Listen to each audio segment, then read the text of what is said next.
malam, Rasulullah mengumpulkan keluarga dan sahabatnya ke rumah.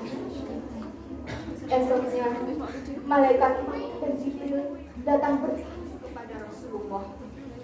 Allah mewahyukan kepada malaikat maut untuk datang ke bumi menemui Rasulullah dan mencabut nyawa Rasulullah. Setelah sampai di depan pintu tempat kediaman Rasulullah, malaikat maut berkata, Assalamualaikum warahmatullahi wabarakatuh. Fatimah keluar menemuinya. Waalaikumsalam warahmatullahi wabarakatuh. Bisakah kami bertemu dengan Rasulullah? Dan ketika itu terdengarlah suara Rasulullah memanggil Fatimah. Fatimah pun mendatangi Rasulullah. Wahai, siapakah yang ada di dua ini?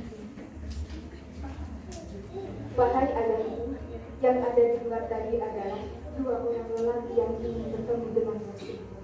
Dan sudah saya katakan bahwa engkau dalam keadaan sakit.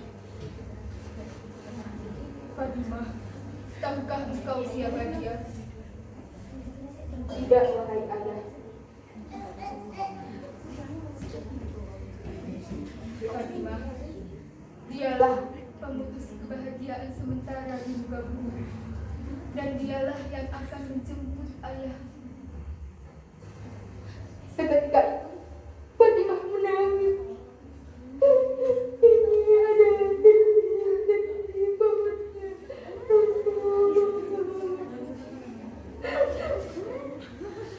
Kemudian Rasulullah mempersilahkan mereka. Lalu dua malaikat itu mendatangi Rasulullah sambil berkata, Assalamualaikum ya Rasulullah. Waalaikumsalam. Rasulullah terdiam, tidak sedikit pun tersenyum. Kemudian malaikat Jibril bertanya kepada Rasulullah, wahai Rasulullah, mengapa engkau terdiam, tidak sedikit pun tersenyum? Malaikat Jibril, bagaimana keadaan umatku sebenarnya?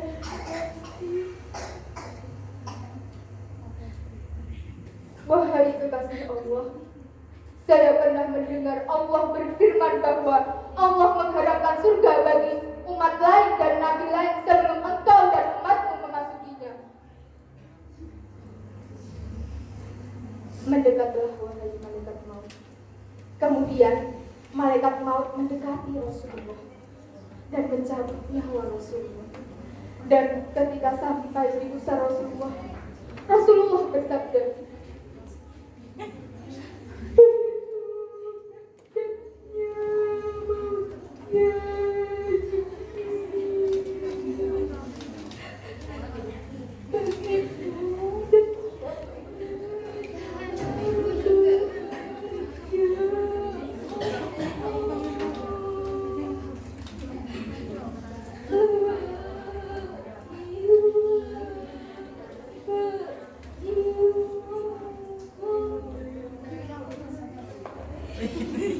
setelah mendengar kota Madinah terasa gelap.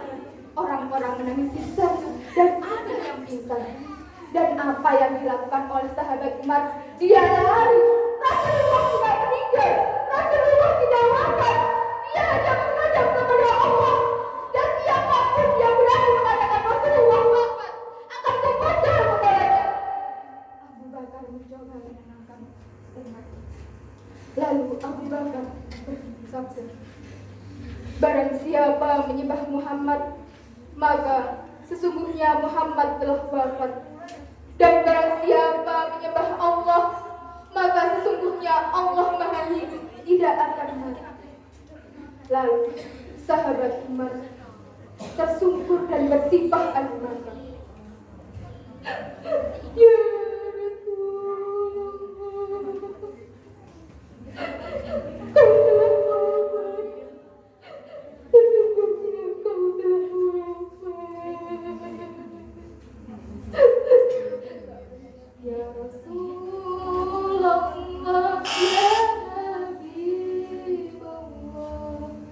kami rindu kepadamu. Nah, demikian kisah wafatnya Rasulullah. Kita bisa ambil hikmah dari cerita tadi bahwa begitu besar cintanya Rasulullah kepada umatnya, dan mudah-mudahan kita mendapatkan syafaat Rasulullah Sallallahu Alaihi Wasallam. Tanpa pantang kelompok berketatnya yang kedua, sematan atur kaulah menang lepas mengapura. Wabillahi taufiq wal hidayah, waridho wal inayah. Wassalamualaikum warahmatullahi wabarakatuh. Pak Camat jualan tomat, yang beli harus hormat. Kalau kita umat Nabi Muhammad, jawablah salam saya dengan semangat. Assalamualaikum warahmatullahi wabarakatuh.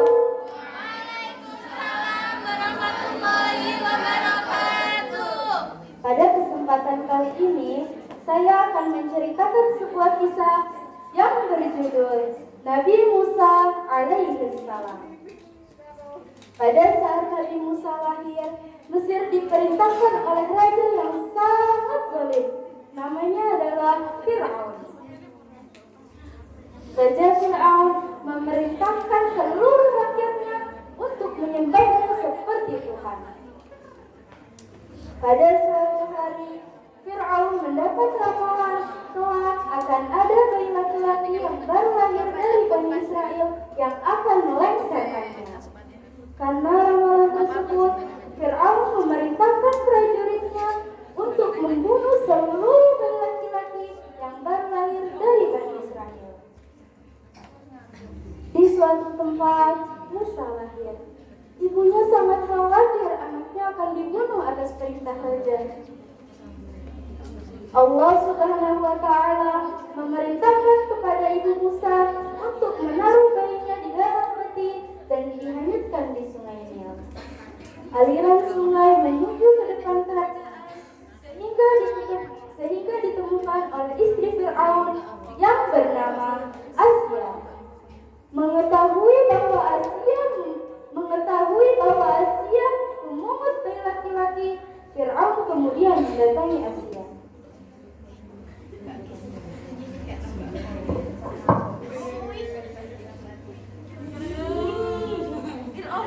Asya, istriku, berikan bayi laki-laki itu kepadaku, akan kubunuh dia.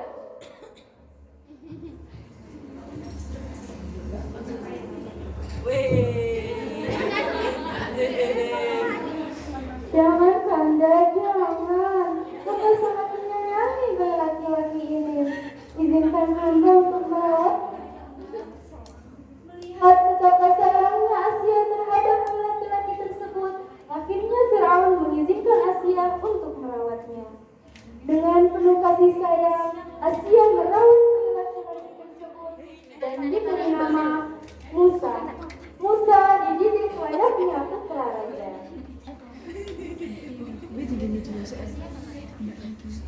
Pada saat Musa beranjak dewasa, Musa tidak sengaja membunuh orang Mesir karena orang tersebut telah menyiksa Bani Israel. Mengetahui bahwa Musa membunuh orang Mesir, Fir'aun sangat marah dan memerintahkan prajuritnya untuk mengejar Musa. Musa melarikan diri ke Madian dan bertemu dengan Nabi Syu'aib. Kemudian Musa dinikahkan dengan salah satu putri Nabi Syu'aib dan diberi hadiah sebuah tongkat. Waktu terus berlalu hingga Musa kembali ke kerajaan. Pada saat perjalanan di Gunung Sina, disitulah Musa mendapat wahyu dan mukjizat dari Allah dan diangkat menjadi seorang rasul. Nabi Musa diperintahkan oleh Allah Subhanahu wa Ta'ala untuk berdakwah kepada kaum Fir'aun dan Fir'aun yang sesat. Musa kembali ke kerajaan dan mengajarkan Fir'aun untuk beribadah kepada Allah Subhanahu wa Ta'ala. Amin.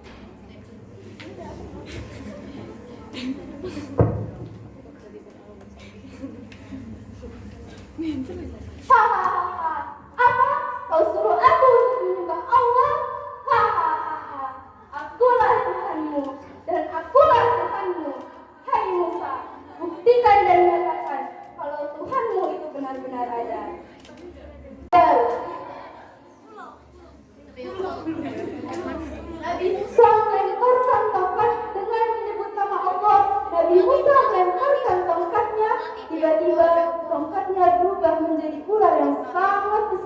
dan memakan ular-ular Fir'aun.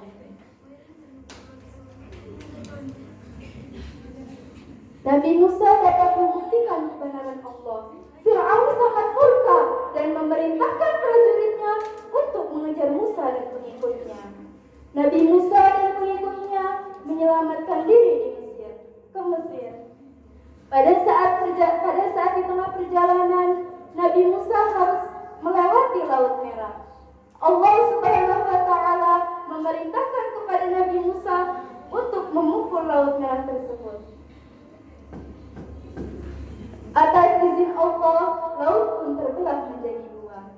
Lalu Musa dan para pengikutnya berjalan di antara dua laut yang terbelah itu.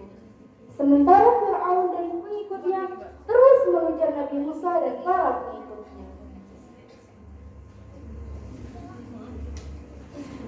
Pada saat Nabi Musa dan pengikutnya sampai di seberang lautan, azab Allah datang kepada Fir'aun, menenggelamkan Fir'aun dan pengikut-pengikutnya.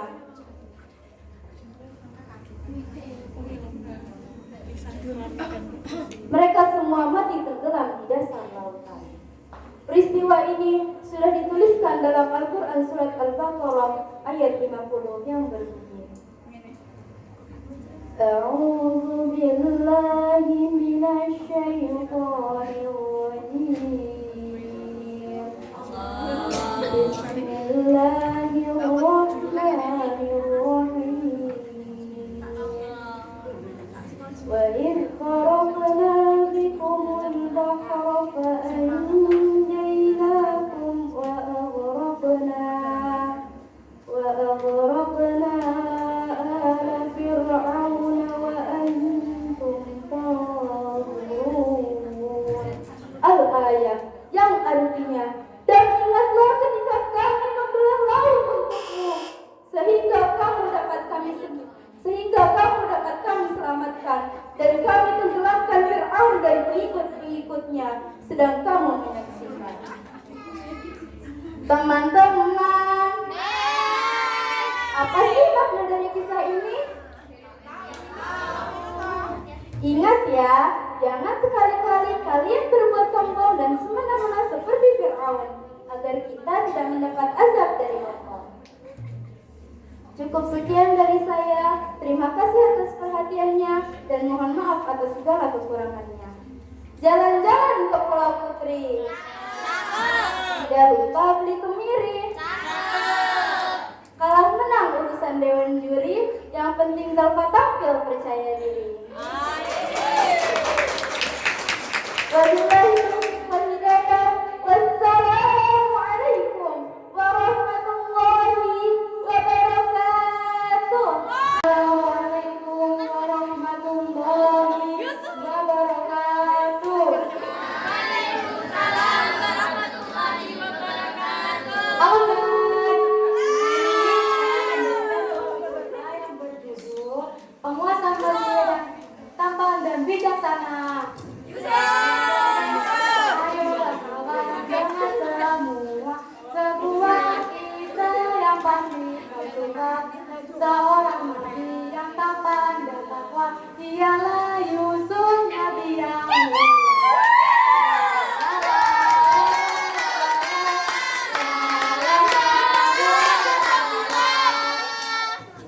Nabi Yusuf adalah anak dari Nabi Yakub.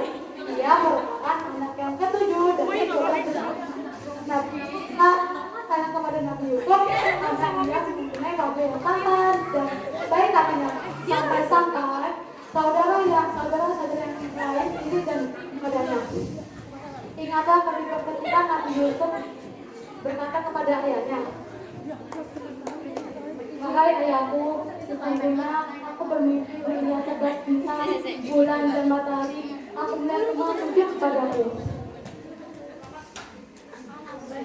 Janganlah engkau ceritakan milikku kepada saudara-saudaramu. Aku khawatir mereka akan menyelakaimu." Setelah itu, saudara-saudara Nabi Yusuf mempunyai rencana untuk memasakkan Nabi Yusuf. Bagaimana kita memberitahu Yusuf itu agar dia tidak bertemu dengan ayah lagi? Jangan boleh, karena kita adalah anak dari seorang nabi.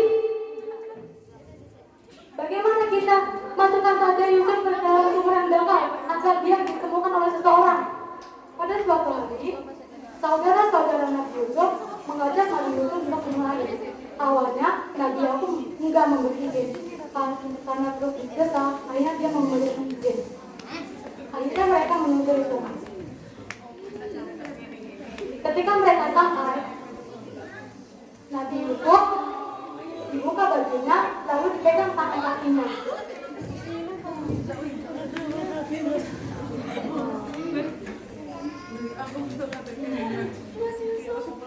Setelah itu, Nabi Yusuf didorong oleh saudaranya dan dimasukkan ke dalam sumur. Apa yang udah tolong aku.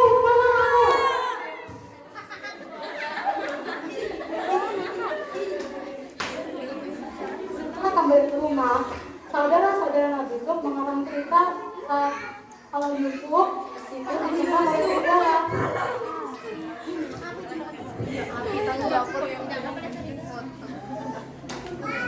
Assalamualaikum. Waalaikumsalam. Betul. Maafkan kami ayah, ketika kami bermain dengan Yusuf, oleh serigala. Ini buktinya. Apa? Kalian sudah mengikuti hawa nafsu.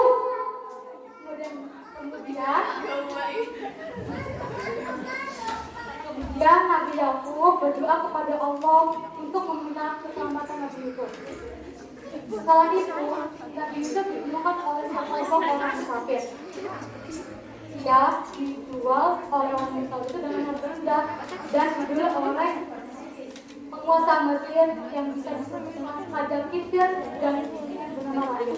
Setelah Nabi Yusuf dewasa, Nabi Yusuf dijebak oleh ibu tirinya sendiri yang bernama Rahim dan membuat Nabi Yusuf masuk penjara.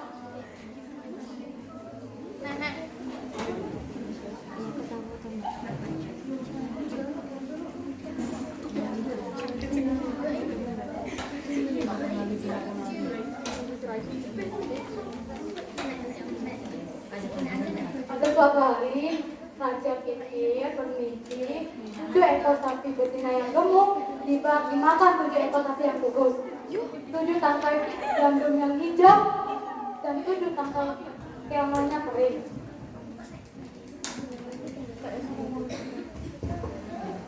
Wahai orang yang beriman, tolonglah tampil itu mimpi yang kosong. Aku tidak bisa melakukan mimpi itu. Aku akan memberitahu siapa yang bisa mengambil mimpi itu. Setelah itu, Nabi Yusuf dibawa oleh Setelah itu Nabi Yusuf dibawa oleh budak-budaknya di hadapan Raja Kipir. Wahai Yusuf, perangkatan kafir mimpi tentang 7 ekor sapi yang gemuk dimakan 7 ekor sapi yang kurus, 7 tangkai hijau yang dan 7 tangkai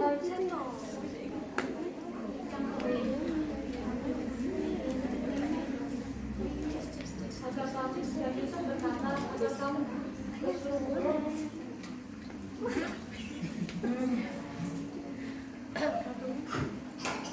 Berkata agar kamu menanam 7 tahun berturut-turut dan setelah tuai kamu boleh makan sedikit dan yang lainnya dibagi.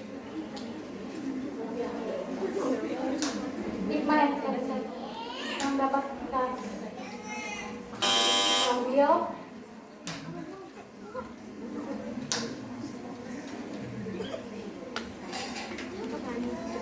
bahwa sesungguhnya orang yang baik itu tidak akan pernah besar.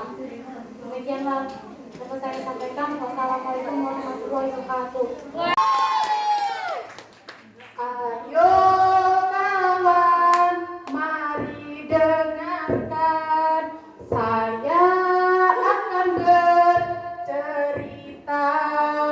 kisah tentang Rasulullah dan pengemis buta Yahudi Madinah.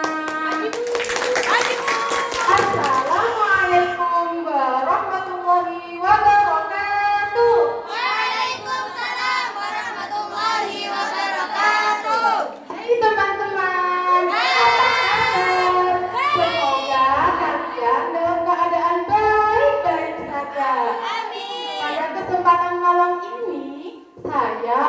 membawakan kisah tentang Rasulullah Shallallahu Alaihi Wasallam dan pengemis buta Yahudi Madinah. Nah, teman-teman penasaran kan kisahnya? Pada zaman Rasulullah Shallallahu Alaihi Wasallam memimpin, hiduplah seorang pengemis Yahudi buta Madinah. Ia biasa duduk di salah satu sudut pasar kota Madinah. Setiap hari apabila ada orang yang mendekatinya, ia selalu berkata,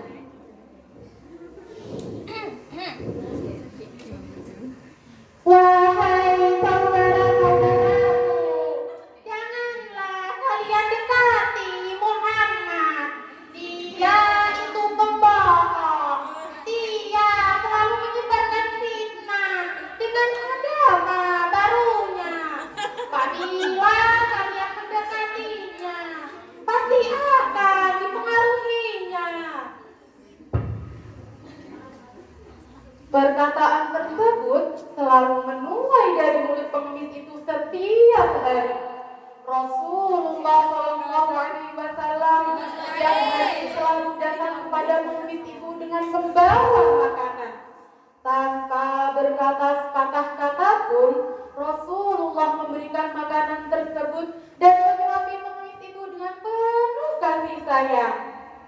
Nabi Muhammad melakukan hal tersebut hingga beliau menjelang wafat. Setelah beliau wafat, tidak ada satu orang pun yang datang dan memberikan makanan kepada pengemis itu. Pada suatu hari, Abu Bakar radhiyallahu an berkunjung ke rumah putrinya Aisyah radhiyallahu an. Abu Bakar bertanya pada Aisyah, "Wahai anakku, adakah sunnah kekasihku yang belum ayah kerjakan?" Lalu Aisyah menjawab,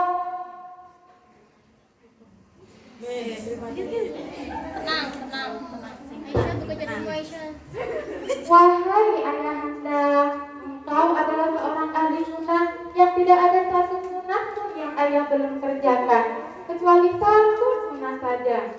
Setiap hari Nabi Muhammad selalu datang ke pasar dengan membawa makanan dan menyuapi pengemis buta dengan penuh kasih sayang.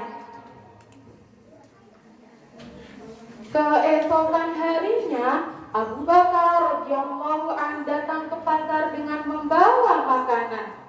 Sampai di hadapan pengemis itu, Abu Bakar mulai menyuapinya. Tiba-tiba pengemis itu berteriak dan berkata, "Siapa engkau?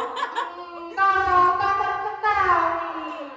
Engkau bukan orang yang biasa mendatangiku dan memberiku makanan.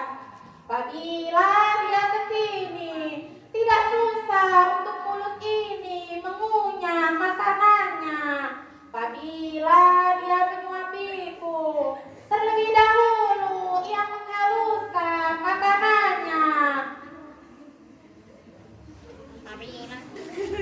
Abu Bakar radhiyallahu an tidak dapat menahan air matanya karena terharu mendengar akhlak Rasulullah Shallallahu Alaihi Wasallam. Kemudian beliau berkata,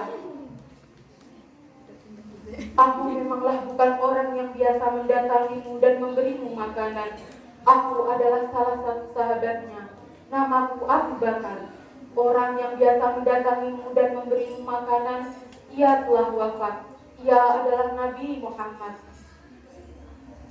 Setelah mendengar cerita dari Abu Bakar, linangan air mata membasahi pipinya. Ia menangis, menyesal, kemudian berkata, "Apa? Benarkah demikian?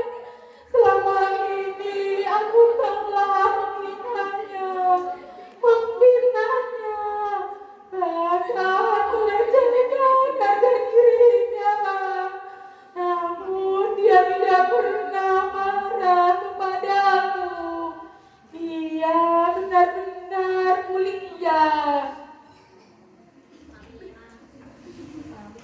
Saat itu juga, pengemis buta Yahudi Madinah itu membaca 2 kalimat syahadat dan masuk Islam di depan Abu Bakar. Teman-temanku yang berbahagia, marilah kita contoh suri tauladan Nabi Muhammad, kasih sayangnya, kesabarannya kepada semua umat. Kura-kura merangkak di atas tanah, merangkak ke belakang rumah. Semoga kita ini membawa berkah untuk sementara di alam barzah. Beli baju di Mode Jaya, dengan acara lulus akhir pekan. Sekian dari saya, apabila ada kurangnya mohon dimaafkan.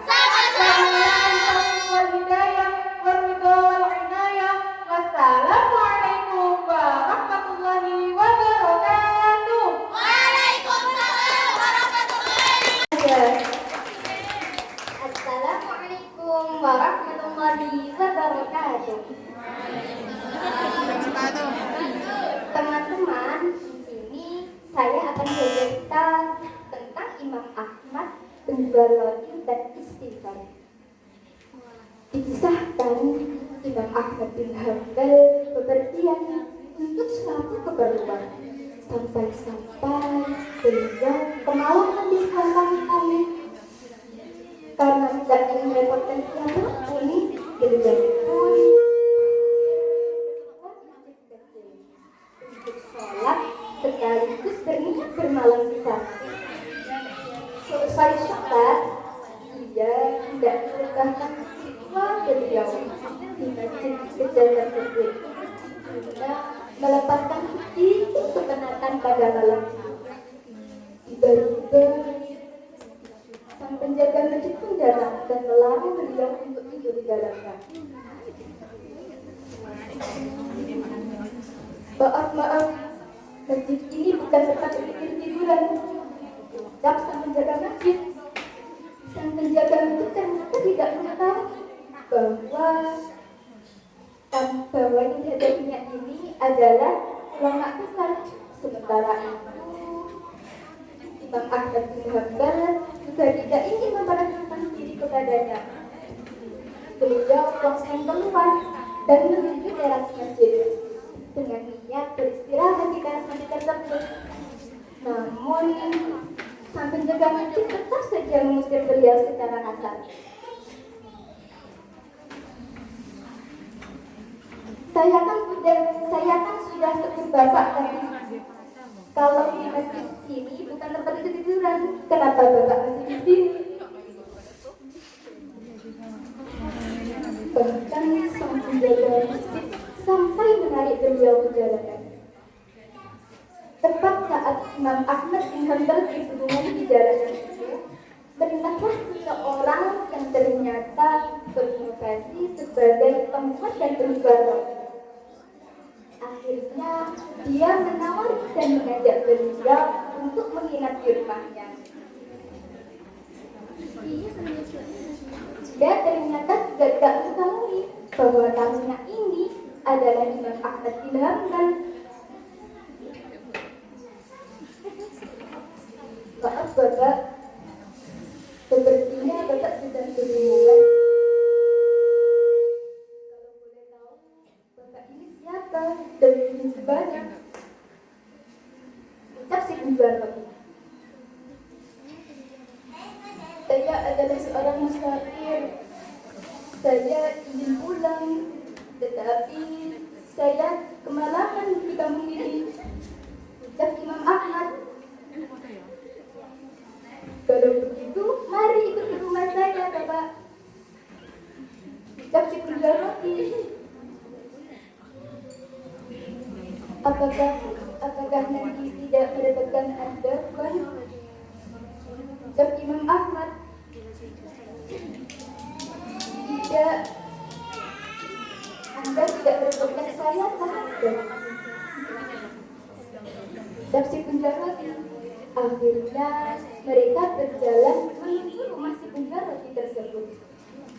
Ketika sampai di rumah penjual roti tersebut, penjual roti itu pun segera mempersiapkan tempat untuk bermalam Imam Ahmad dan mempersiapkan Silakan beliau akan langsung istirahat.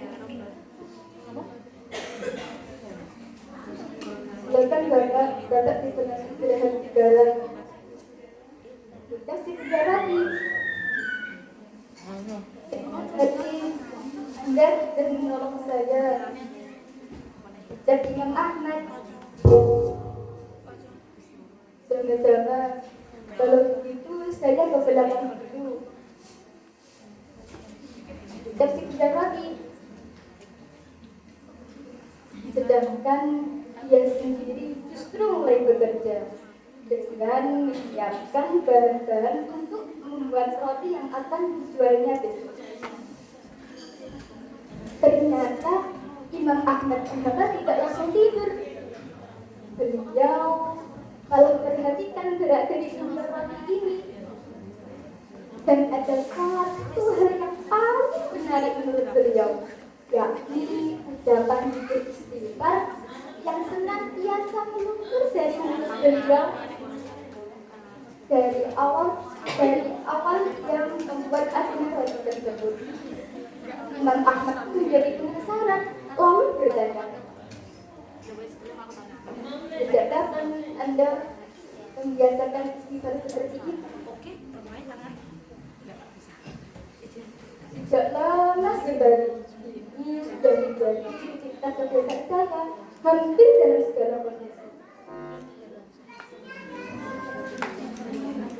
Apakah dengan kebiasaan istighfar itu Anda mendapatkan manfaat? Ya, tentu saja. Jawab si penjara dengan cepat dengan penuh keyakinan. Lalu, apakah manfaat itu? Tidak saya menemukan kebiasaan istighfar ini. Saya merasa tidak ada satu doa pun melainkan selalu Allah kabulkan. Dan tetapi ada satu doa yang sampai saat ini belum terkabulkan.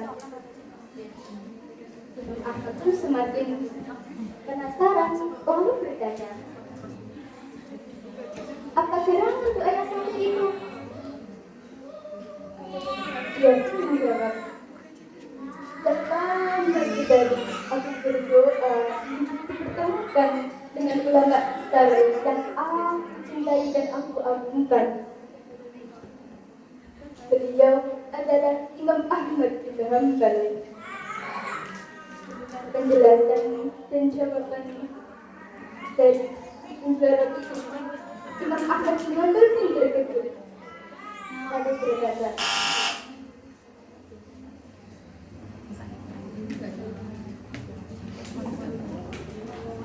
wahai saudaraku,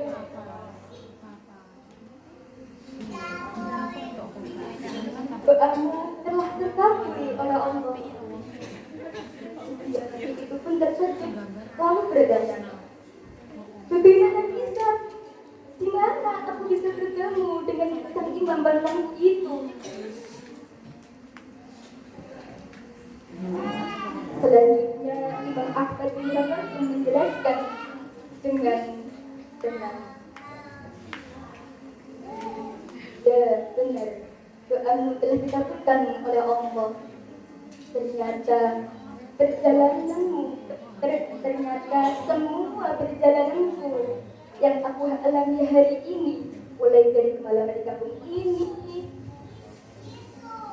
dan menjaga masjid, bertemu ada di jalanan, sampai menginap di rumah ini, rupanya itu semua cuma cara Allah untuk mengabulkan doa hambanya yang soleh. Ketahuilah, wahai dekat soleh, aku ini adalah Imam Ahmad bin Hanbal. Alhamdulillah, doa telah dikabulkan oleh Allah. Subhanallah, Allah akan senantiasa mengabulkan doa orang-orang yang senantiasa beristighfar. Assalamualaikum warahmatullahi wabarakatuh. Assalamualaikum warahmatullahi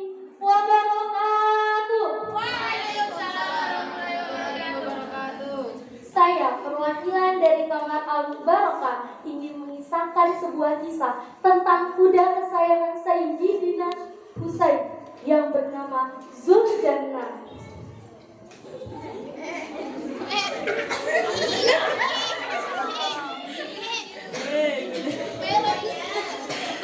Zuljannah adalah nama kuda kesayangan Sayyidina Husain yang diberikan Rasulullah SAW Husain di Karbala. Diriwayatkan dalam sebuah kisah, ketika Sayyidina Husain masih kecil, ia pernah pergi ke kandang Karbala, ke kandang Zuljannah di Karbala, dan ia memperhatikan kuda putih yang gagah dan kuat dinamakan Zuljannah karena rintikannya yang merdu, nyaris dan melengking sehingga membedakannya dari kuda yang lain. Melihat cucunya memperhatikan dengan seksama kuda itu, seolah terjadi percakapan yang misterius. Kemudian Nabi bertanya, "Husain sayang, apakah kamu ingin menaiki kuda itu?" Husain pun menjawab, "Iya kakek, aku mau." Maka Nabi meminta kuda itu diberi pelana agar memudahkan Sayyidina Husain bermain.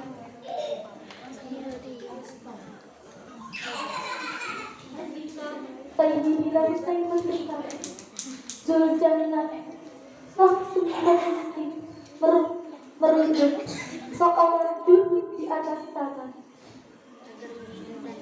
Para sahabat yang melihat kejadian tersebut merasa senang melihat cucu Nabi ada di atas punggung kuda. Namun ketika Nabi melihat keadaan itu, air mata beliau pun mengalir di pipinya. Salah satu sahabat dari mereka bertanya, "Hati ini adalah hati yang sangat gembira. Tapi mengapa engkau bersedih ya Rasulullah?" Rasulullah pun menjawab, "Kalian tidak membayangkan apa yang saya lihat. Kejadian itu sangat jelas di depan mataku. Zuljannah yang anggun ini telah memanggil cucuku dengan hati-hati, menekuk keempat kaki. Kelak akan datang saatnya di mana cucu tersayangku tidak mampu menjaga dirinya di atas pelana karena kondisinya yang sangat terluka. Dan Zuljannah yang aku cinta akan menurunkan cucuku di gunung yang membakar pada Karbala dengan perhatian yang sama seperti yang baru dilakukannya." Mendengar kisah sedih ini, pecahlah para tangis sahabat.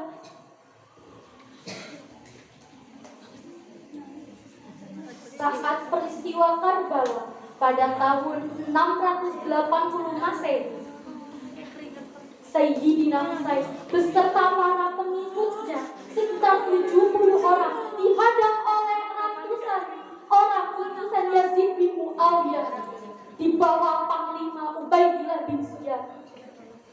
Ubaidillah bin Ziyad pun mengajukan tawaran kepada Sayyidina Husain untuk tunduk kepada Yazid bin Muawiyah. "Ya Husain, salim ila Yazid bin Muawiyah wa nahnu bainaka." Sayyidina Husain pun menolak, "La aqbalana abadan." Maka perang yang tak sebanding itu pun berlangsung sengit. Seluruh keluarga Sayyidina Husain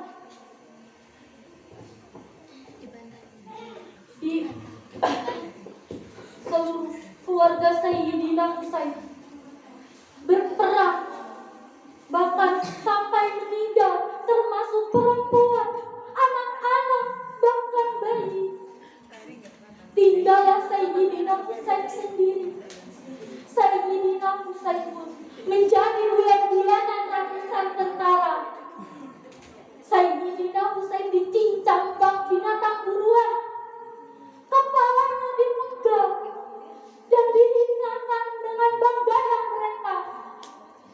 Betapa kejinya mereka, betapa biadabnya mereka.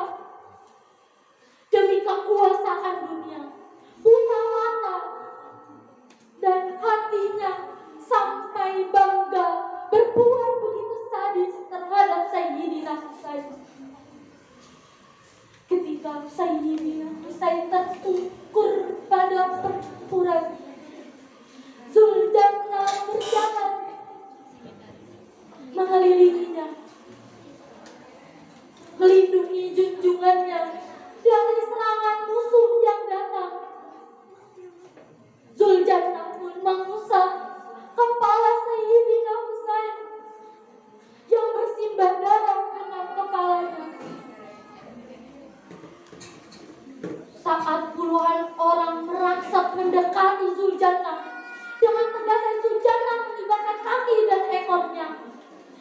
Berkelihat begitu perkasa, sehingga beberapa orang dan kuda-kuda lainnya jatuh binasa. Ketika keadaan aman, Zuljanna kembali kepada Sayyidina Husain.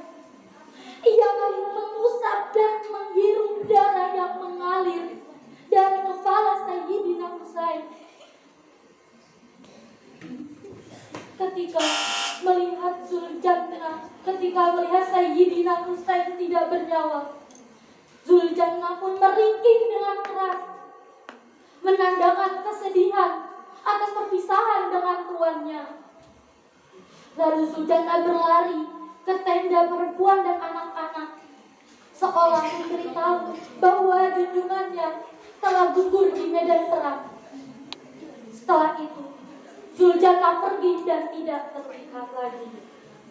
Kisah ini memberi pelajaran kepada kita semua bahwa kesetiaan adalah hal yang paling kuat dalam hubungan seseorang dengan yang lainnya.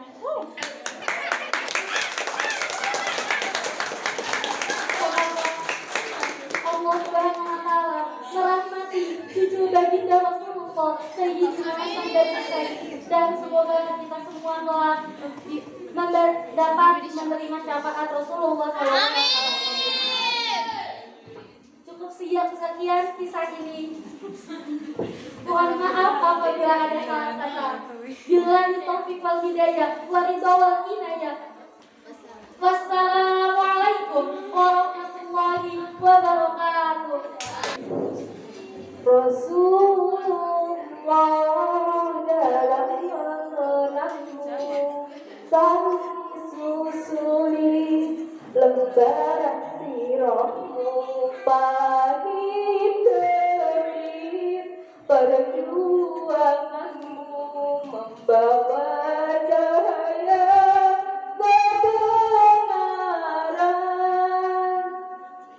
Ada teman-teman masih semangat kan? Pada kesempatan malam hari ini, saya akan mengisahkan sebuah cerita yang berjudul Rindu yang Ramadan. Kira-kira bagaimana ya ceritanya? Yuk kita simak. Assalamualaikum warahmatullahi wabarakatuh. Waalaikumsalam warahmatullahi wabarakatuh. Diceritakan, Bilal bin Rabah adalah orang yang pertama kali masuk Islam dari kalangan budak. Ia berasal dari Habsyah.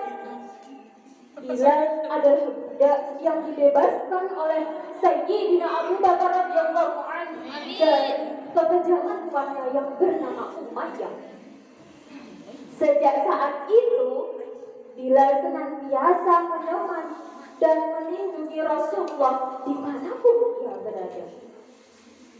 Saat disyariatkannya azan untuk penanda waktu masuknya sholat, Rasulullah mempercayakan Bilal untuk mengemban amanah itu. Sebab Bilal mempunyai suara yang sangat merdu dan lantang sehingga dapat menjangkau seluruh penjuru kota Madinah. Hingga akhirnya Rasulullah pun wafat. Hal itu menjadikan Bilal tidak sanggup mengumandangkan azan. Setiap sampai pada kalimat Asyhadu anna, ia langsung menangis terseduh-seduh. Seluruh umat muslim yang mendengar ikut larut terentah sakit. Akhirnya Bilal menemui Sayyidina Abu Bakar berminta izin untuk tidak mengumandangkan azan lagi. Selain itu, Bilal juga meminta izin untuk keluar dari kota Madinah dengan alasan berjihad, berperang di wilayah Syam dan menetap.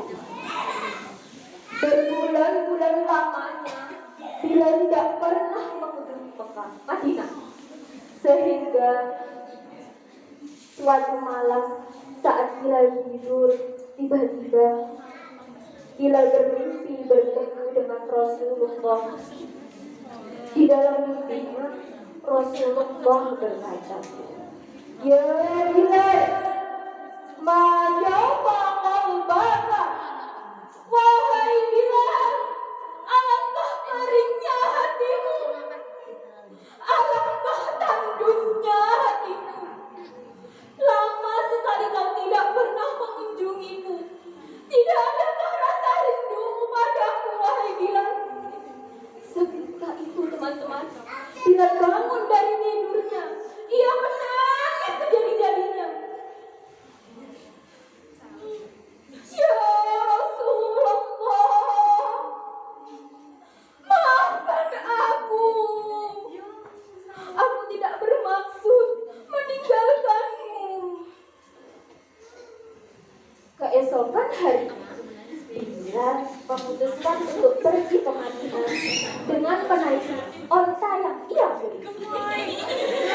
Siang dan malam ia lalui, panas dan dingin ia terjang dengan derayan air mata yang terus membasahi pipinya. Karena begitu rindunya Bilal kepada Rasulullah, hingga sampailah Bilal di dekat makam Rasulullah.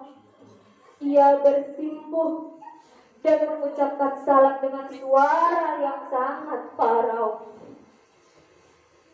Assalamu alayka ya Rasulullah.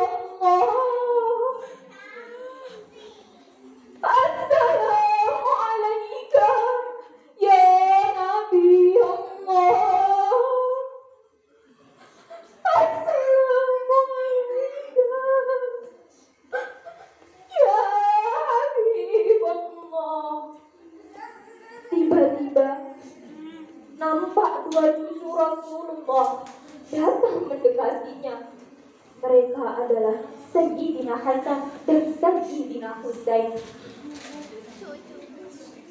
Bilal memandang kedua wajah cucu Rasulullah secara bergantian.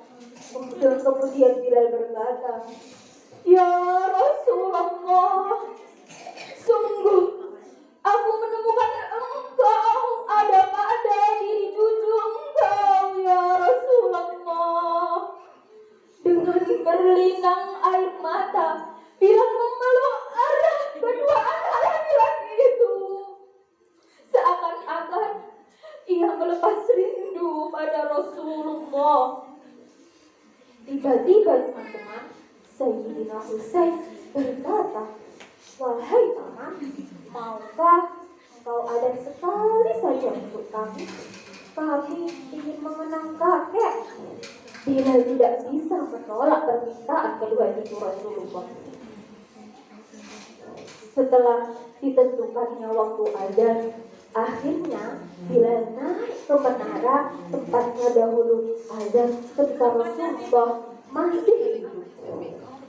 Bersamaan dengan suara takbir berkumandang, Allahu Akbar, Allahu Akbar, seluruh penjuru kota Mekah mendadak sunyi dan senyap. Seluruh aktivitas terhenti seketika.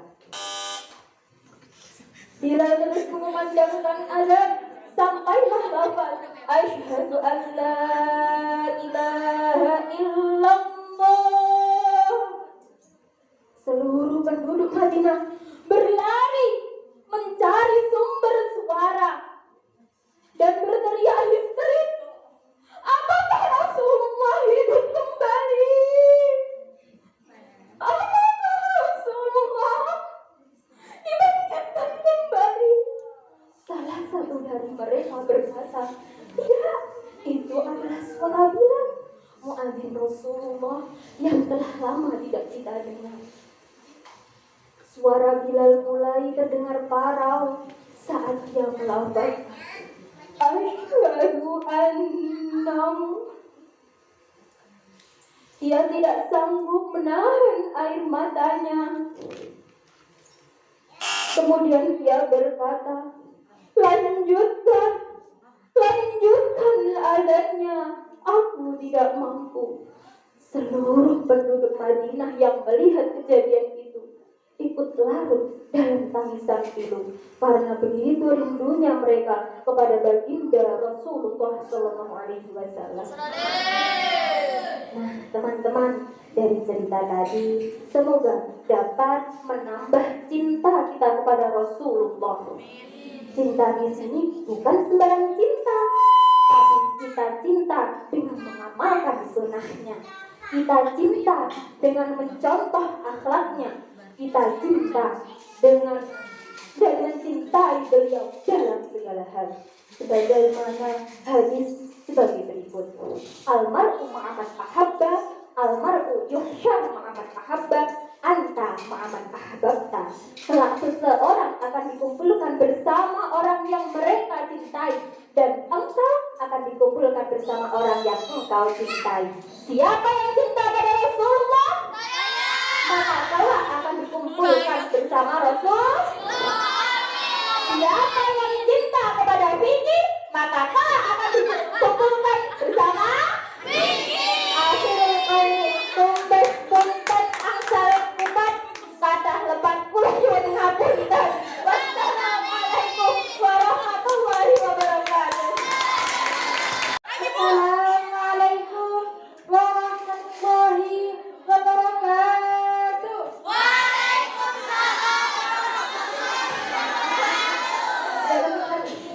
Saya berdiri di sini menyampaikan sebuah kisah tentang kedalaman hati yang pernah bergerak dalam bertingkat. Siapa Nabi Nuh? Nabi Yunus alaihissalam. Amin. Yunus adalah seorang nabi yang diutus oleh Allah Subhanahu wa taala kepada kaum yang sangat bersumpah dan disebut dengan kaum Nawa.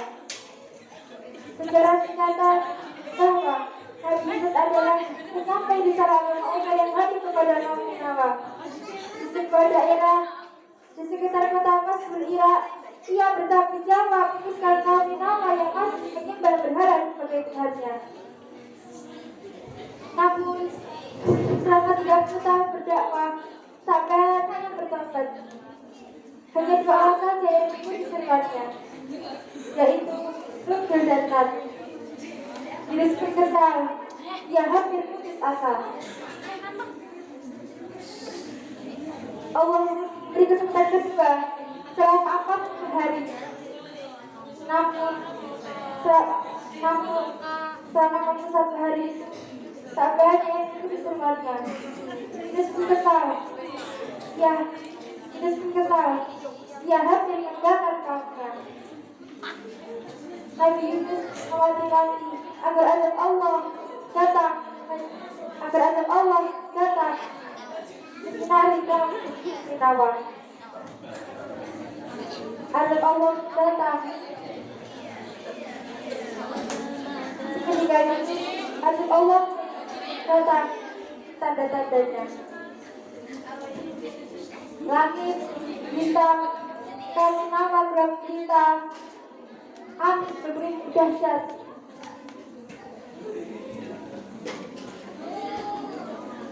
Kami Nawa Kami harus bertobat.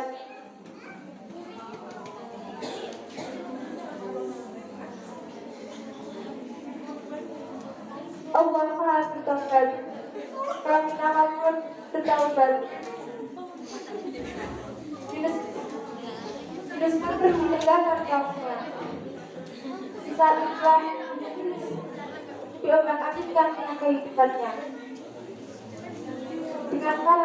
Dengan cara nelayan, dengan cara menyimpan nelayan.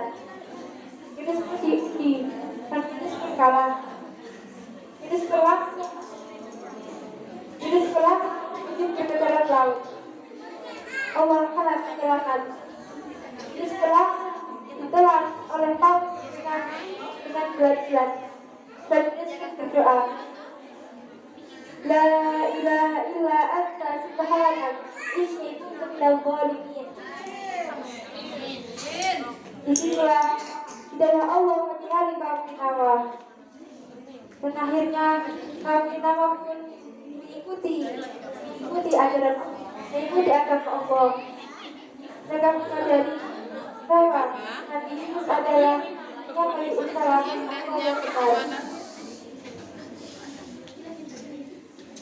Kaum Ninawa pun diberi kesejahteraan kepada Allah Subhanahu wa Ta'ala.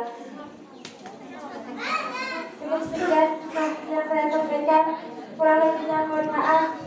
Bila bisa hidayah. Assalamualaikum warahmatullahi wabarakatuh. Selamat malam calon-calon hafidhah. Selamat malam calon-calon ustadzah. Selamat malam calon-calon ahli jannah. Amin. Perkenalkan, nama saya Alfiana. Saya perwakilan dari Kamar Az-Zahwa. Berdirinya saya di sini akan menceritakan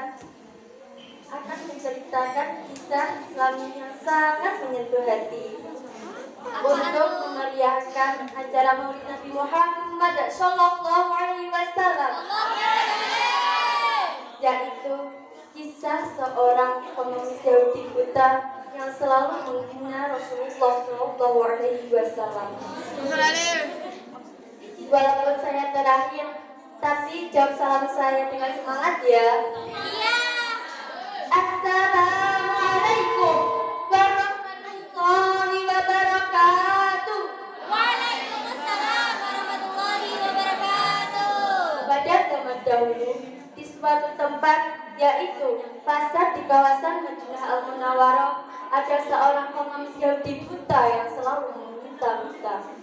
Setiap kali ada orang lewat di hadapannya, pengemis itu selalu mengatakan hal buruk terhadap sosok Nabi Muhammad.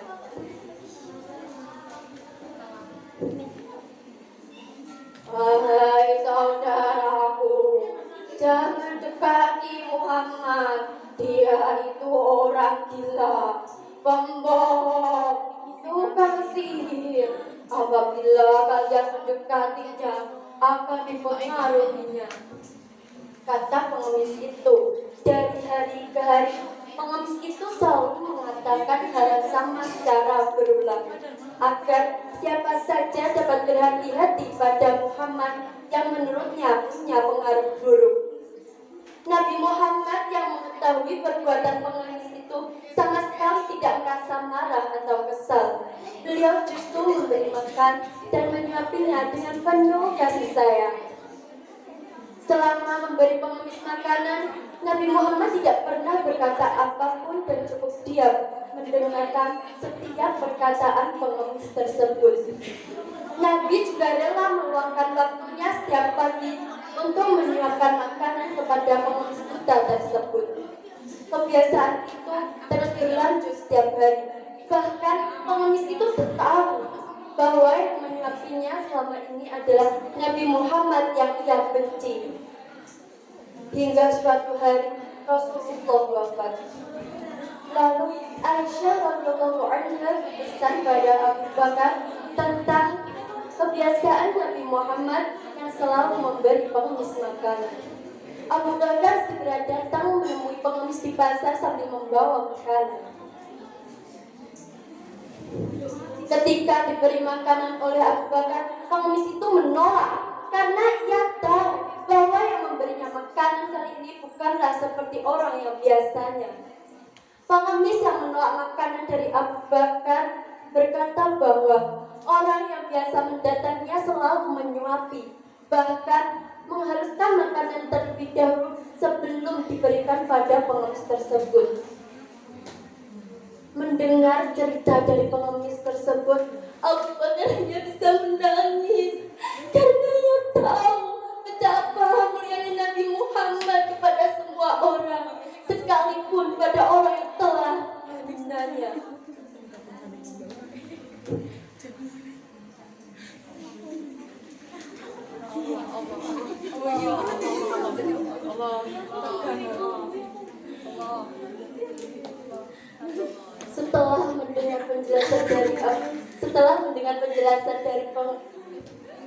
Setelah mendengar penjelasan dari Abu Bakar, pengemis itu terkejut.